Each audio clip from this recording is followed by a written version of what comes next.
Levine. Today I want to do a talk about living with depression and doing your best to keep up both at work and with your responsibilities.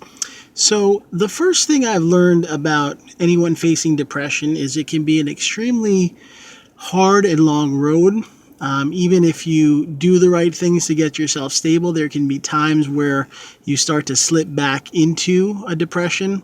A few examples that I've seen with this is someone is depressed, they go to a psychiatrist or a therapist, they begin to do well, they get on the right medicine and therapy is helping them, but then something comes up. It could be losing someone they love. It could be having a job that's causing them to have problems or issues. It can be feeling anxious about the world. All these different things can be part of someone with depression who does well and then falls back into the darkness of being sad and upset.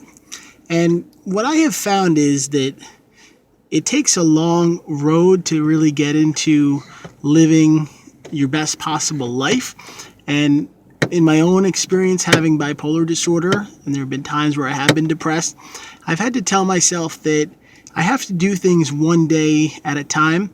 This is often talked about in Narcotics Anonymous and Alcoholics Anonymous, and they say that you can't say, hey, I can handle being depressed for the rest of my life, or if you're an addict, you can't say, hey, I'll never have a drink or do the drug of my choice for the rest of my life. But if you do it today and you say, today I'm going to try to be sober, or in this case, if you have depression, today I'm going to try to make the best of this, it becomes a lot easier. I was listening to an interview with a very famous singer who has a mental illness, and they asked her, hey, how do you handle like publicity and having television appearances and concerts and all these, really kind of hard things that are part of her life? And her answer was kind of remarkable.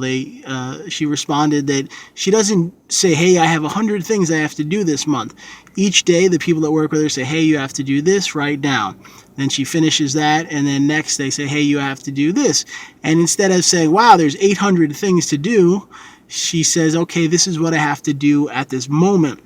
When I heard that, it really struck me as a wonderful way for anyone facing a mental health condition to say, you know what do I have to do right now?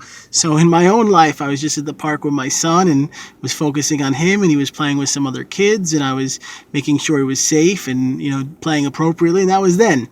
I'm now taking a few minutes to make this educational talk, so I'm focused on doing my best with this. You hear my son in the background, so, I am basically focused on what I'm doing now. And I found that many others can benefit from that, where you say, what do I have to do? And each morning, it's helpful to make a list. So each day I write all the things I have to do, go to work and call this person and pay this bill and pick my son up at 1:50 and pick up my daughter at 2:10. So by having that kind of detailed list, you end up saying, I'm going to do my best to get what I need to do done. And then to say, I only have to worry about today. So those are just a couple simple suggestions. I make a lot of videos here to teach because I think YouTube is a wonderful place to share information, and the fact that it's free to watch and use, my goal is to support others that face depression by creating dialogue and openness about this topic. I think if you have depression, it's nothing that you need to feel ashamed or embarrassed of. I feel like in this modern world, so many people have depression but don't talk about it, and by being open and sharing our lessons and stories, there can be hope, because when we fight things alone, it's even harder. When we have support, we can end up getting stronger. I also want to share below my website, bipolaronline.com. I do a one-on-one virtual coaching where I help people to set goals and make positive change. I also have a number of books I've written. I have a book about depression and addiction called Depression, Bipolar, and Heroin. I'll share the link below. I also have a book in 2018 coming out called The Depression Diet, talking about depression. And I'll put those links below where you can take a look. And if you have some feedback to this video, put a comment below, share your story if you feel comfortable and don't mind.